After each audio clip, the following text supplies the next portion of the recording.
अस्सलाम वालेकुम dear students, this is Mohammed Naveed Jafar. और आज हम जो डिस्कशन करेंगे, जिस टॉपिक पे हम बात करेंगे, टॉपिक हमारा मैथमेटिक्स, चूँकि हम सेकेंड ईयर के मैथमेटिक्स का चैप्टर 1 आगाज़ करने जा रहे हैं उसको, तो इस चैप्टर के अंदर क्या कुछ है वो पहले मैं थोड़ा एक्सप्लेन करता चलूँ। हम जो चैप्टर का नेम है वो हमारे पास है function and it's limits. Functions और लिमिट्स के ऊपर हम डिस्कशंस करेंगे। तो पहली बात यह है कि फ़ंक्शन क्या चीज़ होगी, फ़ंक्शन को इंट्रोड्यूस किस शख्स ने करवाया, इन बातों के ऊपर हम कुछ डिस्कशंस करेंगे। और फंक्शन की जो सबसे इम्पॉर्टेंट टूल है वो इसका डोमेन और इसकी रेंज। तो बहुत से बच्चे इस बारे में कंफ्यूज्ड होते हैं कि डोमेन कैसे फाइंड की जा सकती है, रेंज कैसे फाइंड की जा सकती है। तो हम इसके ऊपर इंशाल्लाह डिटेल में आज बात करेंगे। और आज का जो हमारा टोटल लेक्चर होगा वो होगा फंक्शन, डोमेन और उसकी रेंज के ऊपर। तो इस टॉपिक को लेके हम चलते हैं। लेकिन सबसे पहले मैं आपको ये बताना चाहता हूँ कि फंक्शन बेसिकली फंक्शन है क्या चीज़, और फंक्शन को फर्स्ट टाइम किस शख्स ने इंट्रोड्यूस करवाया था। फंक्शन बेसिकली एक रिलेशन को रिप्रेजेंट करता है, दो चीज़ों के दरमियान, दो वेरिएबल्स के दरमियान एक रिलेशन है। फंक्शन को फर्स्ट टाइम जो इंट्रोड्यूस करवाया that is Gottfried William Lebanese. ये एक जर्मन मैथमेटिशियन था। 1673 के अंदर इस शख्स ने फंक्शन को इंट्रोड्यूस करवाया। अब वो बताता है, और बेसिकली ये बताता है कि फंक्शन एक रिलेशन है दो वेरिएबल्स के दरमियान। अब वो रिलेशन कैसे है? वैसे जनरली अगर हम फंक्शन को देखते हैं, रिलेशन, इससे पहले रिलेशन को देखते हैं, तो रिलेशन हमारे पास ये भी हो सकता है, जैसे आप ये कह लें मदर और उसका डॉटर के साथ रिलेशन, ये भी एक रिलेशन है। तो इसी तरह एक फंक्शन जो होता है, ये आम रूटीन लाइफ में से मैंने एक एग्जांपल दी, इस तरह की बेशुमार एग्जांपल्स आप ले सकते हैं। तो हम जो डिस्कस करने जा रहे हैं फंक्शन, तो फंक्शन भी एक रिलेशन है, और ये रिलेशन है दो वेरिएबल्स के दरमियान। अब वो दो वेरिएबल्स क्या हैं उसके ऊपर भी बात करते हैं। एक आपके पास डिपेंडेंट वेरिएबल है, एक आपके पास इंडिपेंडेंट वेरिएबल है। जैसे आप देखें, मैंने इसमें जो फर्स्ट पॉइंट आपको बताया वो बताया कि फंक्शन को गॉटफ्रीड विलियम लेबनिज ने इंट्रोड्यूस करवाया। ये नंबर 1 बात होगी इसके बारे में। सेकेंडली, फंक्शन बेसिकली मैंने बताया कि एक रिलेशन है इन between two variables. Function is a relation in between two variables. जैसे देखें, आपके पास एक रिलेशन में लिखता हूं y is equals to x square plus 1। अब ये रिलेशन, अभी मैं जस्ट ये बता रहा हूं कि ये रिलेशन है। फंक्शन क्या है वो मैं डेफिनेशन एक्सप्लेन करके फिर उसकी तरफ आता हूं। y is equals to x square plus 1, that is a relation in between two variables, and the one variable is x which is independent variable, and the second variable is y which is dependent variable. So dear students, अब ये relation function कब होगा, इसकी definition की तरफ आते हैं। तो जो फंक्शन की डेफिनेशन है, डेफिनेशन कुछ ये बताती है, द रिलेशन, इसको आप इस तरह से भी कह सकते हैं कि ये एक रिलेशन है, द रिलेशन और कोरेस्पोंडेंस, या ये एक मुताबिकत है, द रिलेशन और correspondence in which for each value of x, in which for each value of x there exists unique value of y। So students, basically मैं ये बताना चाह रहा हूं कि अब ये जैसे आपके सामने एक रिलेशन लिखा, मैंने ये देखना है कि ये रिलेशन फंक्शन है या नहीं है। तो फंक्शन बेसिकली, ये रिलेशन एक फंक्शन है या नहीं। तो फंक्शन एक ऐसा रिलेशन है जिसके अंदर x की किसी एक वैल्यू के लिए, for each value of x there exist a unique value की जब हम बात करते हैं तो यूनिक से मुराद है कि कोई और ऐसी वैल्यू एग्जिस्ट नहीं करनी चाहिए। अगर है तो वो आपका वही एक ही वैल्यू है। तो मैं बताना ये चाह रहा हूं कि x की किसी एक वैल्यू के लिए y के अंदर सिर्फ और सिर्फ एक वैल्यू एग्जिस्ट करनी चाहिए। ऐसा हर रिलेशन जिसमें ये बात आपके पास होल्ड कर रही है, उस रिलेशन को क्या कहते हैं? फंक्शन कहते हैं। अब जैसे आपके पास एक एग्जांपल यहां पे मैंने मेंशन की हुई है, इस एग्जांपल को अगर आप देखते हैं, ये डेफिनेशन मैंने आपके सामने एक्सप्लेन कर दी। इस एग्जांपल के तहत इस डेफिनेशन को जरा देखते हैं। y is equals to x square plus 1। मैं यहाँ x की एक वैल्यू लेता हूँ 0। अब मैंने ये चेक करना है कि क्या x की एक वैल्यू के लिए y का एक आंसर आता है या नहीं, या एक से जायद आ जाते हैं। तो डियर स्टूडेंट्स, यहाँ हमने क्या किया, 0 स्क्वायर प्लस 1 विच इज 1। सो आपने देखा x की एक वैल्यू के लिए y में एक ही आंसर आया। तो यही डेफिनेशन बताती है फंक्शन की कि for each value of x in x there exist a unique value of y in y, capital Y, that is the set, domain set, codomain set. So यहां आपके पास ये रिलेशन बन गया। और एक आध एग्जांपल लेते हैं इसकी। Let's suppose that students y square is equals to 8x। मैं अब बताना ये चाहता हूं कि अगर हम कोई एक और ऐसा रिलेशन लेते हैं, that is a relation in between two variables which is x and y। अब देखना ये है कि क्या ये रिलेशन फंक्शन बनाता है या नहीं बनाता। तो हमारी डेफिनेशन ये कहती है कि x की एक वैल्यू के लिए y में एक ही आंसर आना चाहिए। अब इसमें क्या सिचुएशन है, अगर मैं यहां पे x इज इक्वल्स टू 2 ले लेता हूं, मैंने एक वैल्यू कोई रिप्लेस कर दी यहां पे, y square is equals to 8 into 2 implies ये 16 हो गया। तो y is equals to plus minus 4। So यहां आप एक प्रॉब्लम देख रहे हैं।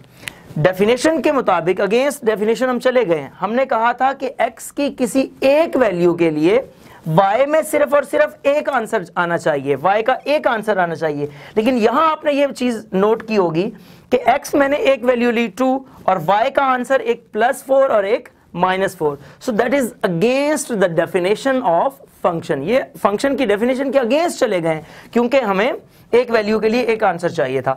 इसी तरह अगर स्टूडेंट्स हम y क्यूब ले लेते हैं, y की पावर कोई और बना देते हैं, तो चूंकि जितनी पावर होगी हमारे पास डिपेंडेंट वेरिएबल की, ऑटोमेटिकली जब हम उसको सॉल्व करेंगे तो हमारे पास उतने ही आंसर्स आ जाएंगे उस y के अंदर, रेंज सेट के अंदर। सो यहां से एक रिजल्ट भी कंक्लूड किया जा सकता है कि अगर आप ये देखना चाहते हैं कि कोई रिलेशन फंक्शन है या नहीं, तो आपके पास ये जो दो वेरिएबल्स मैं डिस्कस कर रहा हूं, एक डिपेंडेंट और एक इंडिपेंडेंट, तो अगर आप ये चेक करना चाहते हैं कि ये रिलेशन फंक्शन है या नहीं, तो वो रिलेशन के अंदर जो आपका डिपेंडेंट वेरिएबल है उसकी मैक्सिमम पावर क्या होनी चाहिए, 1, यानी कि वो लीनियर होना चाहिए। अगर आपके पास फंक्शन में वो रिलेशन के अंदर डिपेंडेंट वेरिएबल लीनियर होगा तो आपका वो रिलेशन फंक्शन की रिप्रेजेंटेशन देगा। अब डियर स्टूडेंट्स, जैसे मैंने ऑलरेडी आपको बताया कि आज हम जो टोटली डिस्कशन करेंगे वो हमारा होगा फंक्शन, उसकी डोमेन और उसकी रेंज के ऊपर। अब मैं आता हूं इस डोमेन और रेंज की तरफ, लेकिन डोमेन और रेंज को समझाने से पहले स्टूडेंट्स मैं आपको बताना चाहता हूं कि हमारे पास एक डिपेंडेंट वेरिएबल है, एक इंडिपेंडेंट वेरिएबल है।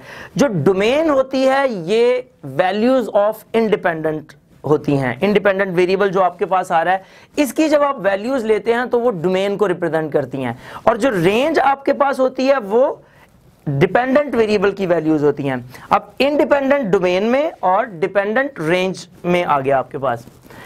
तो ये दो वेरिएबल्स का जो रिलेशन आपने देखा यहां पे,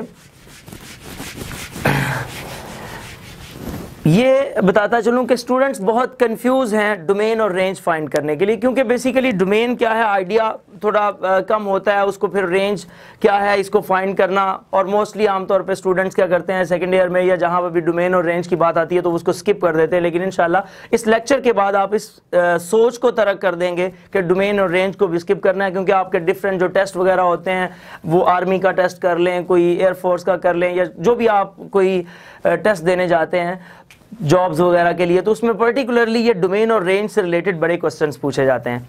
अब डोमेन आम अल्फाज में अगर बात की जाए, लेट्स आप कोई एक मशीन है, आपने कोई चीज़ डेवलप करनी है, लेट्स मैं डोमेन की जनरली बात करूं, तो आप लेट्स गाजर का जूस बनाते हैं, तो उसके अंदर जो गाजर आप पुट कर रहे हैं वो आपके पास डोमेन को रिप्रेजेंट कर रही है, और जो वहां से उसका जूस निकल रहा है दैट इज रेंज, वो रेंज को रिप्रेजेंट करता है।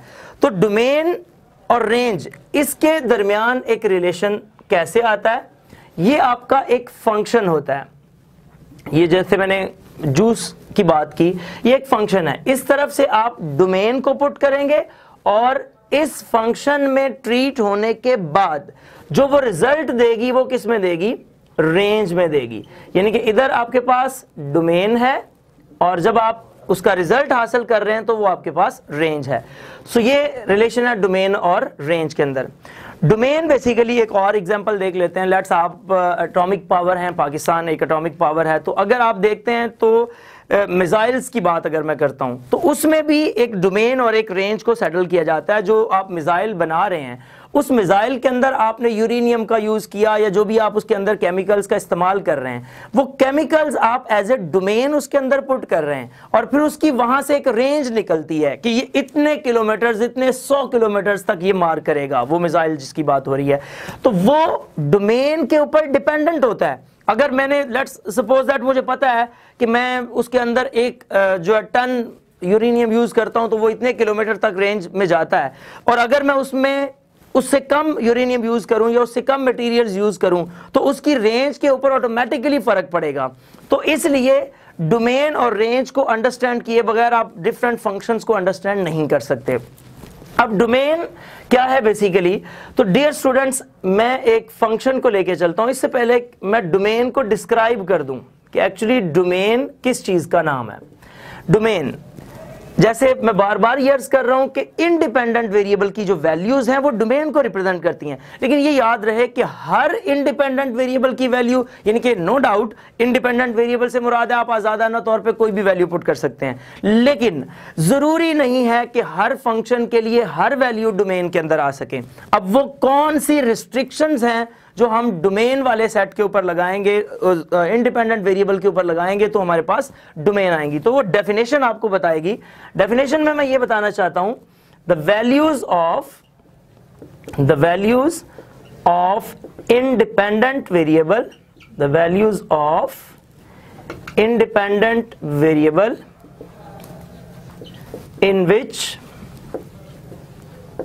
in which f of x या जो भी फंक्शन है जिस भी वेरिएबल के ऊपर वो डिपेंड कर रहा है, in which f of x is definite। Dependent variable की स्टूडेंट्स वो वैल्यूज जिसके लिए फंक्शन डेफिनेट रहे, मतलब डिफाइन रहे। अब इस बात को समझते हैं कि क्या मतलब है डेफिनेट का, क्या मतलब है उसके डिफाइन रहने का। तो इसके लिए मैं एक एग्जांपल आपके सामने कोट करता हूं। Let's suppose that dear students आपके पास है f of x is equals to 1/x। ये मैंने एक फंक्शन ले लिया। अब यहां पे मैं चेक ये करना चाहता हूं कि कौन सी ऐसी वैल्यूज हैं जिसके लिए ये फंक्शन डेफिनेट है, डिफाइंड है, और कौन सी ऐसी वैल्यूज है जिसके लिए ये इनडेफिनेट यानी कि इन्फिनिटी बन जाता है। अब यहां पे लेट्स सपोज दैट मैं आगाज ही 0 से कर देता हूं, x is equals to 0, तो f of 0 is equals to 1/0। सो आपने डियर स्टूडेंट्स देखा कि 1/0 समथिंग ओवर 0 जब भी आएगा ये डेफिनेट आंसर नहीं देगा, इसका आंसर इन्फिनिट हो जाता है। सो ये हो गया अनडिफाइंड, और मोस्टली इसको इन्फिनिटी लिखने की बजाय आप इस तरह से किया करें, दैट रिजल्ट्स अनडिफाइंड। ये अनडिफाइंड रिजल्ट दे रहा है आपको, तो इससे रिजल्ट आपका अनडिफाइंड हो गया। सो मैंने जैसे डेफिनेशन में यर्स किया कि आपकी वो वाली वैल्यूज डोमेन सेट के अंदर फॉल करेंगी जिनके लिए आपके पास फंक्शन डेफिनेट रहे। सो आपने देखा कि x इज इक्वल्स टू 0 के लिए तो ये फंक्शन डेफिनेट ही नहीं है। अगर ये x इज इक्वल्स टू 0 के लिए फंक्शन डेफिनेट नहीं है तो ये उसकी डोमेन का हिस्सा नहीं हो सकता। क्या और कोई ऐसा एलिमेंट है जिसको मैं इसके अंदर रिप्लेस करूं और इसका आंसर इन्फिनिट हो जाए? आई थिंक सो 0 के अलावा आपको इस फंक्शन में कोई भी ऐसा एलिमेंट नहीं मिलेगा। सो डियर स्टूडेंट्स यहां इसकी जो डोमेन बनेगी वो डोमेन हमारे पास क्या आएगी, all real numbers other then 0। एक 0 निकाल देंगे, बाकी तमाम रियल नंबर्स इसकी डोमेन है। अब यहां पे मैं ये भी डिस्कस करता चलूं, स्टूडेंट्स का लिखने का जो अंदाज है वो भी कुछ गलती कर देते हैं। मोस्टली स्टूडेंट्स अगर समझ जाते हैं आंसर को, लेकिन वो लिख इस तरह देते हैं कि r-0। सो किसी सेट में से आप एक नंबर माइनस नहीं कर सकते, सेट में से सेट को ही माइनस किया जाता है। इसलिए मेरे यहां जो ब्रैकेट्स को लगाना इंतहाई जरूरी है ताकि वो एक सेट की रिप्रेजेंटेशन बने। अभी इसके बाद मैं इंटरवल्स में भी लिखना बताता हूं, लेकिन थोड़ा मैं डोमेन को अच्छी तरह एक्सप्लेन कर लूं इस टाइप के फंक्शंस के लिए। उसके बाद इसकी कोई और एक दो एग्जांपल्स देखते हैं, फिर नेक्स्ट टाइप पे चलते हैं। अच्छा स्टूडेंट्स अब हम देखते हैं f of x is equals to let's x plus 5। मैंने फंक्शन ले लिया 1/x plus 5। मैंने देखना सिर्फ ये है, अब ये नहीं है कि हर एक में आपने क्या देना है कि 0 उसकी डोमेन में नहीं आता, नहीं, हमने देखना ये है कि कौन सी ऐसी वैल्यू है जिसके लिए आपका ये फंक्शन इन्फिनिट हो जाता है।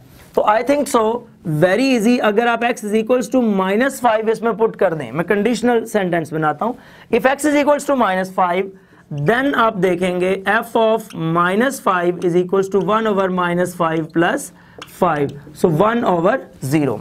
सेम केस जैसे प्रीवियस एग्जांपल में हुआ, यहां पे भी आप ऐसी ही चीज देख रहे हैं। तो अगर आपके पास डिनोमिनेटर के अंदर आंसर 0 आ जाता है तो वो फंक्शन इन्फिनिट हो जाता है।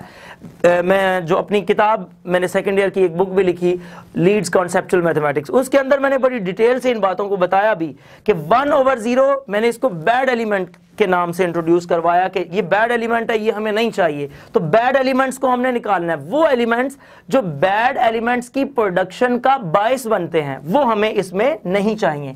तो हमने इसमें से कौन सा नंबर माइनस करें इसकी डोमेन में से? ऑब्वियसली -5 हमें इसकी डोमेन में से माइनस करना होगा। सो स्टूडेंट्स, इसकी जो डोमेन है वो ऑल रियल नंबर्स हैं, लेकिन उसमें -5 नहीं आ सकता। ये तो मैं आसान एग्जांपल्स डिस्कस कर रहा हूं, थोड़ा सा टेक्निकल की तरफ चलते हैं ताकि आपके जहन के अंदर ये सारी बातें मौजूद हों। ये सारे जो क्वेश्चंस मैं डिस्कस कर रहा हूं ये अप्रोक्सीमेटली आपकी बुक में भी मौजूद हैं, आप उससे भी जो इस्तेफादा कर सकते हैं। अच्छा, अब स्टूडेंट्स अगर हम फंक्शन कोई इस टाइप का ले लेते हैं 1/2x + 5, अब देखें हमें ये थोड़ा एनालाइज करना स्टूडेंट्स के लिए थोड़ा सा मुश्किल हो जाता है कि अगर इस टाइप का फंक्शन है तो इसमें कौन सी ऐसी वैल्यू पुट करूं कि जिस पर इसका आंसर 0 हो जाए। तो आपको जो डायरेक्ट एक ट्रिकी मेथड है आप उसकी तरफ आए, बजाय इसके कि आप वो नंबर ढूंढते फिरें कि कौन सा ऐसा नंबर होगा जिसको मैं इसमें रिप्लेस करूंगा और आंसर 0 होगा। तो इसकी बजाय अगर आप ऐसे कर लें, मुझे ये चाहिए कि मैं इसके डिनोमिनेटर के अंदर 0 नहीं आने देना चाह रहा।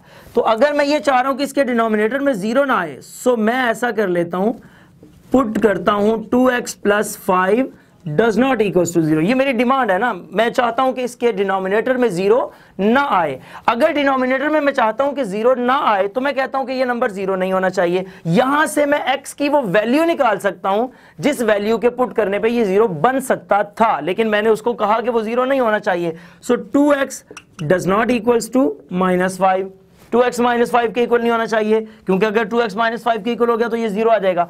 उसके बाद यहां से आ जाएगा x does not equals to -5/2। So students, यहां से पता चल गया कि x कौन सा नंबर है जो इसमें पुट करने पर इसका रिजल्ट जो है वो 0 बन सकता है। तो आप चेक कर लें, अगर मैं इस जगह पे -5 रिप्लेस कर देता हूं तो इसका आंसर मेरे पास क्या हो रहा है? 0 हो रहा है। लिहाजा मैंने इस नंबर से बचना है जो इसको 0 बनाता है। सो स्टूडेंट्स, इसकी जो डोमेन हो गई वो हो गई all real numbers other then -5/2। ये इसकी डोमेन में आ गया, तो इस पे भी बात हो गई। बस एक आध और कोई थोड़ी टेक्निकल एग्जांपल फिर इससे आगे चलते हैं। अगर हम फंक्शन में कुछ इस टाइप से कुछ टेक्निकल सा नंबर लेके आए, लेट्स सपोज दैट मैं कहता हूं -3/2x + 5/7। अब तो यकीनी तौर पे स्टूडेंट्स के लिए थोड़ा टेक्निकली मुश्किल हो जाता है कि ऐसे आपको जज करना कि कौन सी ऐसी वैल्यू है जो मैं इसमें रिप्लेस करूं और मेरे पास आंसर क्या बन जाए? 0। जो कि 0 बनेगा तो कम से कम हमें ये आइडिया हो जाता है कि 0 इस नंबर से बन रहा है, लिहाजा ये नंबर उसकी डोमेन से उठा के बाहर फेंक दें। सो स्टूडेंट्स, सेम इसी प्रोसेस को फॉलो करें। आपने देखा कि मैं ये चाह रहा हूं -3/2x + 5/7 ये 0 नहीं होना चाहिए, मैं ये डिमांड कर रहा हूं। सो यहां से पता चला कि -3/2x does not equals to -5/7। ये -5/7 के इक्वल नहीं होना चाहिए। यहां से स्टूडेंट्स ये इधर डिवाइड हो रहा है, उधर मल्टीप्लाई हो जाएगा, ये इधर मल्टीप्लाई हो रहा है, उधर डिवाइड हो जाएगा, नेगेटिव नेगेटिव के साथ कैंसिल हो जाएगा। सो हमारे पास आ जाएगा x does not equals to, ये आ जाएगा 5/3/7। सो स्टूडेंट्स, नेगेटिव नेगेटिव के साथ cancel, x does not equals to 14/, ये पास आपके पास आ गया, सॉरी 10/21। सो अब हमारी डोमेन के अंदर हर रियल नंबर हो सकता है, लेकिन हमारी डोमेन का हिस्सा 10/21 नहीं हो सकता। सो इसकी डोमेन लिखते हुए आप ये कह देंगे all real numbers other than 10/21। So dear students, इस डिस्कशन के अंदर मैंने आपको ये बात समझाई कि समथिंग ओवर लीनियर, अभी जितनी भी डिस्कशन मैं कर रहा हूं वो डिनोमिनेटर में एक लीनियर फंक्शन को लेके कर रहा हूं। अभी थोड़ा इसको चेंज भी करते हैं और फिर इस पे आते हैं, इस बात को अंडरस्टैंड करते हैं। तो अब इस चीज को डोमेन तो मैंने आपको समथिंग ओवर लीनियर की समझा दी। एक बात ध्यान में रखें, नीचे अगर लीनियर फंक्शन है तो आपका प्रोसेस यही रहेगा, ऊपर कुछ भी आ जाए, कांस्टेंट आए, लीनियर आए, क्वाड्रेटिक आए, क्यूबिक आए, कोई भी फंक्शन आपका अगर इसके न्यूमरेटर में आ जाता है तो इससे कंफ्यूज नहीं होना। आपकी डोमेन की डिस्कशन आपके डिनोमिनेटर के साथ ही लिंक्ड है, वो आपके न्यूमरेटर के साथ लिंक्ड नहीं है। अब हम इससे आगे चलते हैं। मैं थोड़ा अगर यहां पे डोमेन को कुछ लम्हात के लिए रोक के थोड़ा इंटरवल्स का कॉन्सेप्ट आपको दे दूं, क्योंकि मोस्टली जब पेपर में सवाल आता है तो वो इंटरवल्स के साथ आता है कि इसकी डोमेन ये इंटरवल है। तो इंटरवल्स की अंडरस्टैंडिंग के बगैर आपको यकीनी तौर पे इस चीज का आइडिया नहीं होगा। सो स्टूडेंट्स, इंटरवल्स जो होते हैं ये बेसिकली हमारे पास तीन तरह के होते हैं। नंबर 1, आप एक ओपन इंटरवल को डील करते हो, ओपन इंटरवल। अब ये स्टूडेंट्स ओपन इंटरवल क्या है और ओपन इंटरवल को लिखने के क्या क्या प्रोसेस, क्या क्या तरीकाकार हैं। Open interval, let's say that मैं लिखता हूं -3 to 3, ये मैंने दो नंबर्स लिखे, इसके अराउंड में ये ब्रैकेट, पैरेंथेसिस, स्मॉल ब्रैकेट जिसको आप बोलते हैं, इसके अराउंड मैंने ये ब्रैकेट डाली, ये एक ओपन इंटरवल को रिप्रेजेंट करती है। इसके अलावा ओपन इंटरवल को कैसे लिखा जा सकता है, -3 और 3। स्टूडेंट्स, आप देख रहे हैं कि ये जो आपकी ब्रैकेट है, जो इसके बेसिकली ब्रैकेट वर्ड इसी के लिए यूज किया जाता है, ये जो ब्रैकेट आपके पास आ गई है, इस ब्रैकेट को जब अपोजिट साइड पे आप मोड़ देंगे तो वो इंटरवल आपका ओपन इंटरवल को रिप्रेजेंट करता है। अब इस इंटरवल से बात क्या होती है, एक और तरीका लिख दो इसका, -3 x <3, ये आपके आंसर को ही एक्सप्लेन कर रही है बात। इससे मुराद ये होती है कि there exist infinite many values, infinite many values in between -3 and 3, but excluding -3 and 3। यहां आपके पास बेशुमार वैल्यूज हैं, इन्फिनिट वैल्यूज हैं -3 से लेके 3 के दरमियान। यानी कि अगर आप चेक करते हैं तो ये आपका कोई -3 है, यहां आपके पास कोई 3 है, तो इसके दरमियान इन्फिनिट वैल्यूज मौजूद है आपके पास रियल नंबर्स के अंदर। तो इन्फिनिट वैल्यूज मौजूद है इन between -3 and 3, but open interval ये बताता है कि उसमें ना 3 शामिल है और ना -3 शामिल है। इसी तरह स्टूडेंट्स, अगर मैं क्लोज्ड इंटरवल, सेकेंड पे आता हूं, नंबर 2 क्लोज्ड इंटरवल के ऊपर, तो स्टूडेंट्स क्लोज्ड इंटरवल इसी चीज को कुछ इस तरह से रिप्रेजेंट करेगा, -3 और 3। सो आपने देखा इसी इंटरवल के अंदर अगर ब्रैकेट को अंदर की तरफ ओरिजिनली जैसे ब्रैकेट होती है उस तरह मोड़ दिया जाए तो ये इंटरवल आपका क्लोज्ड इंटरवल कहलाता है। और इसको इस सेंस में भी लिख सकते हैं, -3 < x < 3। सो आप अंडरस्टैंड कर सकते हैं कि प्रीवियस के साथ इसका क्या लिंक बन रहा है। Obviously there exist infinite many values in between -3 and 3, including -3 and 3। इन दोनों नंबर्स को शामिल करते हुए आपके पास यहां पे इन्फिनिट मैनी वैल्यूज मौजूद हैं। सो तीसरी टाइप जो आपके पास आ रही है वो आ रही है क्लोपन, इसको बोलते हैं, in other words semi open या सेमी क्लोज्ड भी आप कह सकते हैं। अब सेमी के वर्ड से आपको आइडिया हो रहा होगा कि हाफ ओपन हाफ क्लोज्ड की यहां पे बात हो रही है। सो इसकी अगर हम सिचुएशन को देखते हैं तो कुछ ये सीन बन रहा है हमारे पास क्लोपन या सेमी ओपन सेमी क्लोज्ड का। -3, मैं इधर ऊपर बता देता हूं, -3 अगर मैंने इस साइड से इसको क्लोज किया है तो इस साइड से ओपन, ये लिखने का ये भी अंदाज है, इसको लिखने का स्टूडेंट्स ये भी अंदाज है, -3 और यहां से ब्रैकेट का मुंह दूसरी तरफ कर देते हैं।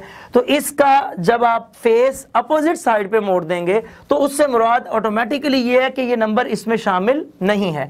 इसी तरह इसको मैं ऐसे भी लिख सकता हूं, 3 < x < 3। सो ये एक इंटरवल को लिखने के मुख्तलिफ तरीके हैं जिससे आप की अंडरस्टैंडिंग डेवलप होती है।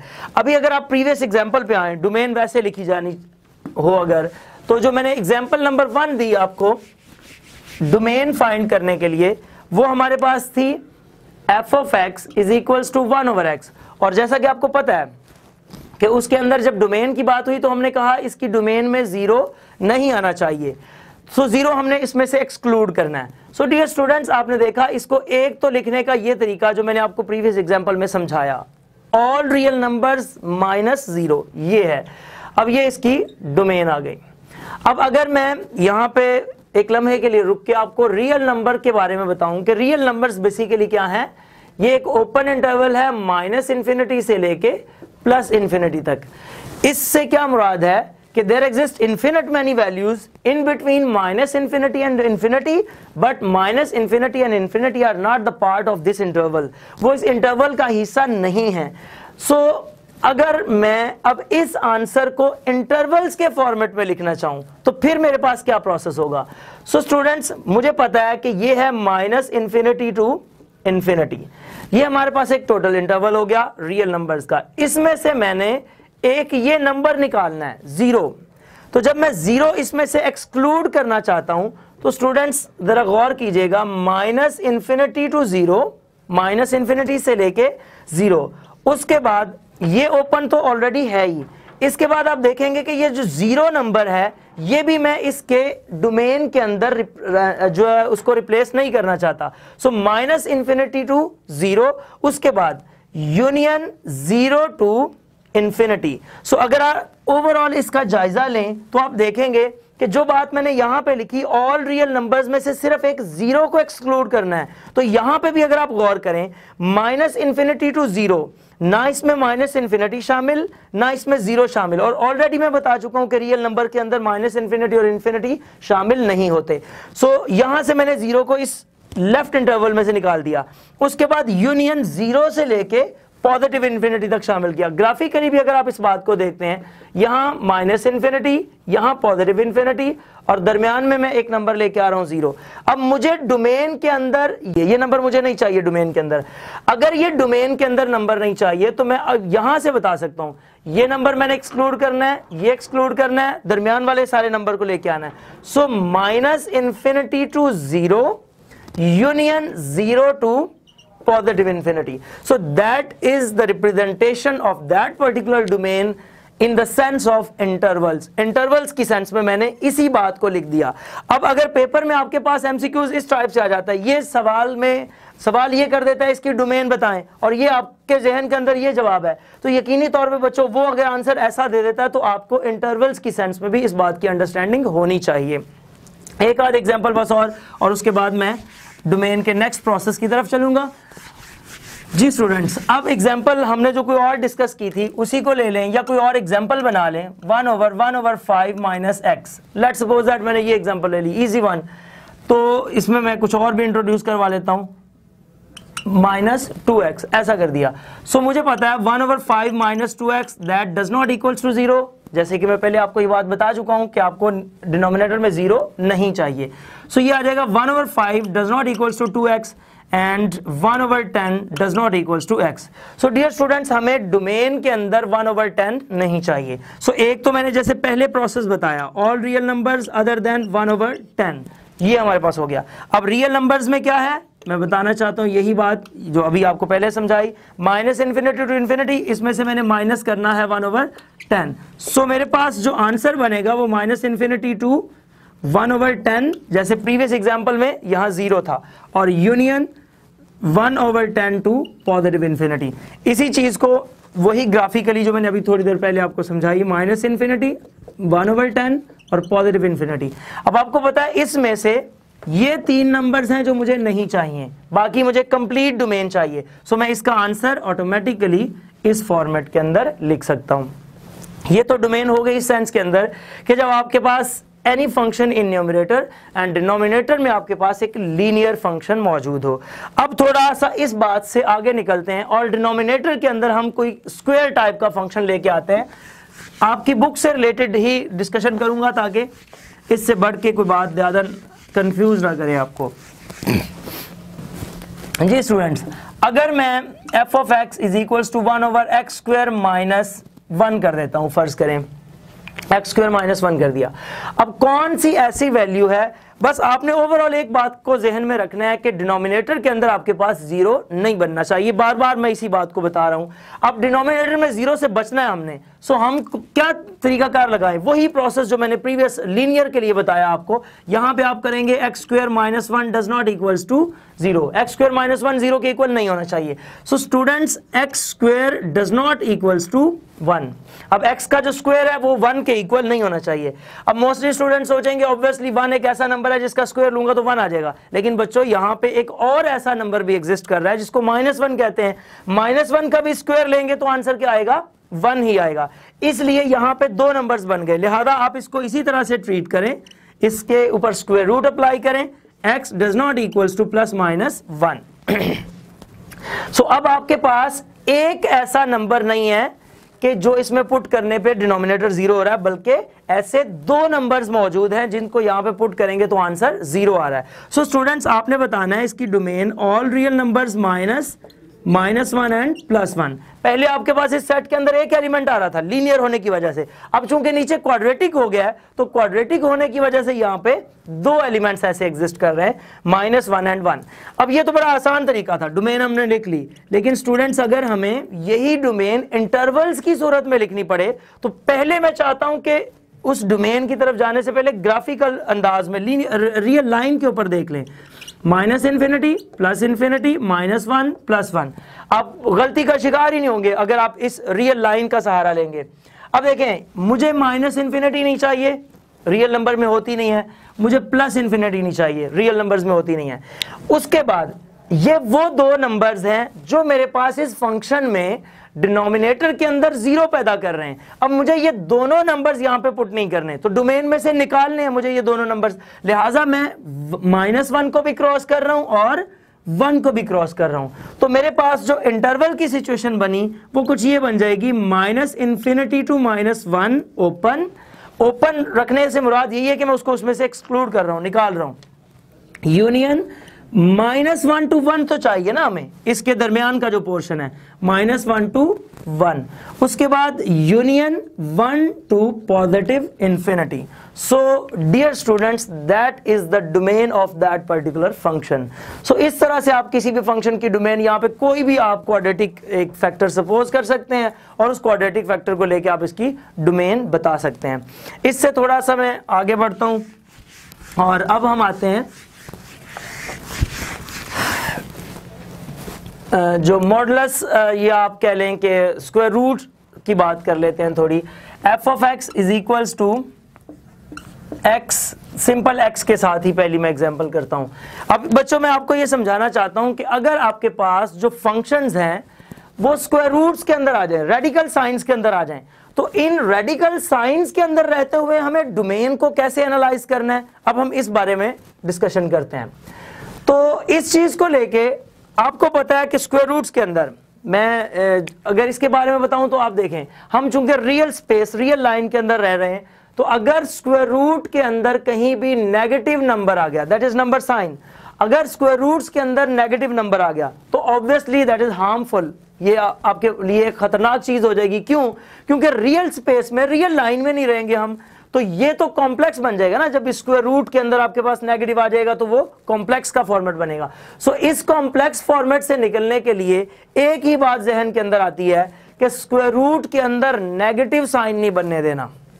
अगर स्क्वायर रूट में नेगेटिव आ गया तो वो आपकी डोमेन का पार्ट नहीं होगा, क्योंकि वो रेंज को इमेजिनरी कर रहा है और इमेजिनरी रेंज हमें नहीं चाहिए। सो स्टूडेंट्स हम यहां पे क्या करते हैं, डायरेक्ट प्रोसेस पे आता हूं कि जो भी फंक्शन नजर आए आपको, आप उस फंक्शन को ग्रेटर देन इक्वल 0 पुट कर दिया करें, क्योंकि 0 आने से कोई प्रॉब्लम नहीं है, न्यूमरेटर है, 0 आ सकता है, रेंज में आंसर में 0 आ सकता है। So x is greater than equals to 0, ये इसी की डोमेन को रिप्रेजेंट कर रहा है। अब इसकी डोमेन फिर क्या होगी, मैं कह रहा हूं तमाम पॉजिटिव रियल नंबर्स, यानी कि रियल लाइन लगाते हैं, यहाँ पे 0 है, यहाँ पे मेरे पास इन्फिनिटी है और पीछे कहीं -∞ है, लेकिन मुझे चाहिए 0 से बड़े तमाम नंबर्स। और यहाँ पे गौर कीजिएगा, 0 इसमें मैंने शामिल किया है। अगर मैंने 0 इसमें शामिल किया है सो 0 को शामिल करते हुए इन्फिनिटी की तरफ तमाम नंबर्स। सो इसकी जो डोमेन बन जाएगी वो कुछ इस तरह से बनेगी कि हमारे पास क्लोज्ड इंटरवल होगा 0 पे, क्योंकि 0 को मैंने इसमें शामिल करना है, और ओपन इंटरवल होगा इन्फिनिटी पे। साथ साथ ही ये बताता चलूं कि अगर यही फंक्शन आपका डिनोमिनेटर में चला जाता है स्क्वायर रूट एक्स, तो स्टूडेंट्स एक बात का सिर्फ फर्क पड़ेगा कि अब स्क्वायर रूट जब आपके पास डिनोमिनेटर में आ गया तो हमें ये पता है कि डिनोमिनेटर के अंदर जो प्रीवियस डिस्कशन थी 0 नहीं होना चाहिए। सो इसकी डोमेन में से सिर्फ 0 निकाल दें। जैसे कि आप इसकी डोमेन जब लिखेंगे तो 0 को भी एक्सक्लूड करना है। यही फंक्शन जब नीचे चला जाया करेगा तो ये इक्वल का साइन हटा दिया करना है। फिर आपके पास आएगा x ग्रेटर देन 0। सो इसकी जो डोमेन होगी वो बन जाएगी 0 to positive infinity open interval में। इसी टाइप की एक आध एग्जांपल और देख लेते हैं ताकि आपका ये कॉन्सेप्ट बन जाए। जी मैं यहां पे बात कर लेता हूं, let's x plus 5 square root f of x. मैंने ये फंक्शन रखा x plus 5 square root f of x. अब आप खुद अंडरस्टैंड करें कि कौन सा ऐसा नंबर है जिस पे इसकी वैल्यूज नेगेटिव होना शुरू हो जाती हैं। सो आपको तरीकाकार मैंने बता दिया, जो भी फंक्शन आए स्क्वायर रूट के अंदर उसको ग्रेटर देन इक्वल्स 0 सपोज किया करें, वहां से x ग्रेटर देन इक्वल्स -5, ये हमारे पास आंसर आ जाएगा। सो इसकी डोमेन बताते हुए -5 टू पॉजिटिव इन्फिनिटी, क्योंकि -5 से बड़ी वैल्यूज है ना। तो ये देखें, ये रहा -5 और ये रहा पॉजिटिव इन्फिनिटी, तो बड़ी वैल्यूज ऑब्वियसली इस तरफ ही ट्रेवल करेंगी। अब एक ऐसी भी एग्जांपल ले लेते हैं जिससे ये वैल्यूज लेफ्ट की तरफ मूव करना शुरू कर दें। अगर उधर मूव करेंगी तो क्या सिनेरियो रहेगा वो देखते हैं। जी तो स्टूडेंट्स अब हम इसी एग्जांपल को फर्ज करें चेंज कर लेते हैं। 5 minus x square root f of x.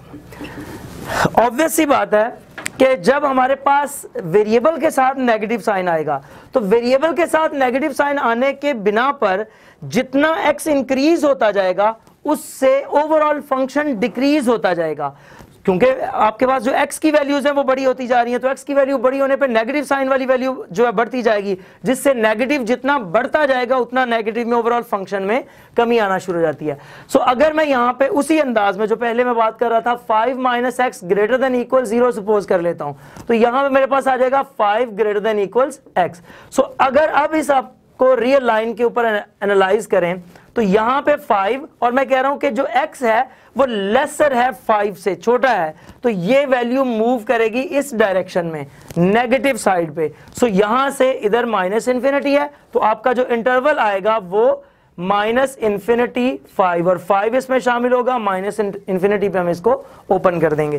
तो इस तरह से आप इन लीनियर फंक्शंस की डोमेन को डिस्कस करते हैं। अगर यही फंक्शन अब डिनोमिनेटर में आ जाता है तो वो मैं प्रीवियस एग्जांपल में एक्सप्लेन कर चुका हूं कि जस्ट 5 को इसमें से ओपन ले आएंगे, निकाल देंगे यहां से। सो ये आपने कुछ डोमेन के कॉन्सेप्ट्स देखे। इसी के बाद एक आध एग्जांपल और इससे रिलेटेड हम डिस्कस करते हैं जो कोई क्वाड्रेटिक फंक्शंस को लेके आती है स्क्वायर रूट्स के अंदर, तो उससे क्या इफेक्ट होता है। अच्छा जी, लेट्स सपोज दैट मैं बात कर लेता हूं x स्क्वायर माइनस 9, ये और ये MCQs के तौर पे आपके पास पेपर्स में सिमिलर यही एग्जांपल कई दफा पूछी जा चुकी है कि इसकी डोमेन बतानी है। अब स्टूडेंट्स आपने देखना है कि x स्क्वायर माइनस 9 वो कौन सी वैल्यूज हैं जिन पे आंसर नेगेटिव होता है। हमने बस नेगेटिविटी से दूर रहना है इस स्क्वायर रूट्स के अंदर। तो प्रोसेस मैंने आपको ऑलरेडी बता दिया, x square minus 9 greater than equal 0 रखें, यहां से x square greater than equals 9 कर दें। तो अब आप स्क्वायर लेंगे तो ऑब्वियसली प्लस माइनस इसके साथ आएगा, तो ये आपके पास आ जाएगा 3 से बड़ी और -3 से छोटी वैल्यूज के लिए, यानी कि x आपका हो जाएगा यहां greater than equals to 3 and x less than equals to -3। ये दो केसेस बनेंगे इस का स्क्वायर रूट लेने से। सो ये डोमेन के अंदर जब हम लिखेंगे तो मैं यहां पे लिख रहा हूं -∞, 3 -3 और पॉजिटिव इन्फिनिटी। सो आंसर में आप देख रहे हैं यहां x तमाम बड़ी वैल्यूज हैं 3 से, तो ये चीज बन रही है इस डायरेक्शन में, और यहां छोटी वैल्यूज हैं -3 से, तो यहां ये रिजल्ट बन रहा है यहां पे। सो स्टूडेंट्स आपके पास जो रिजल्ट फाइनली आया -∞ to -3 union 3 to positive infinity. इस टाइप से आप इन डिफरेंट फंक्शंस की डोमेन को फाइंड कर सकते हैं। अब जस्ट अगर लाइट सा बताता चलूँ, लॉग वगैरह, लॉग के अंदर आपको पता है कि नेगेटिव साइंस नहीं आने चाहिए, तो जो लॉग फंक्शन की डोमेन है लॉग एक्स की, वो आपकी हमेशा ऑल रियल नंबर होती है। ऑल रियल नंबर इसकी लॉग की डोमेन है। अगर मैं एक्सपोनेंशियल फंक्शंस की बात करूं तो एक्सपोनेंशियल फंक्शंस के अंदर f of x is equals to e raise to power x। Exponential functions के अंदर आपकी डोमेन सब कुछ हो सकती है। रेंज के ऊपर इंशाल्लाह हम नेक्स्ट लेक्चर में बात करेंगे। तो डोमेन इसकी ऑल रियल नंबर्स हो सकती है। तो इस तरह साइन, कॉस, सीकेंड, कोसेकेंड, सारी की सारी जो आपकी बेसिस बनती हैं, वो इसी बेस पे आप डोमेन को डिस्क्राइब कर रहे होते हैं कि आपका जो स्क्वायर रूट के अंदर नेगेटिव साइन ना आए, आपके पास डिनोमिनेटर में जीरो ना आए। इन बातों से बचते हुए आप किसी भी फंक्शन की डोमेन को बता सकते हैं। इंशाअल्लाह तबारक व तआला नेक्स्ट लेक्चर के अंदर हम रेंज को डिस्कस करेंगे। तब तक के लिए इजाज़त दीजिए। अल्लाह हाफिज़। अस्सलामु अलैकुम।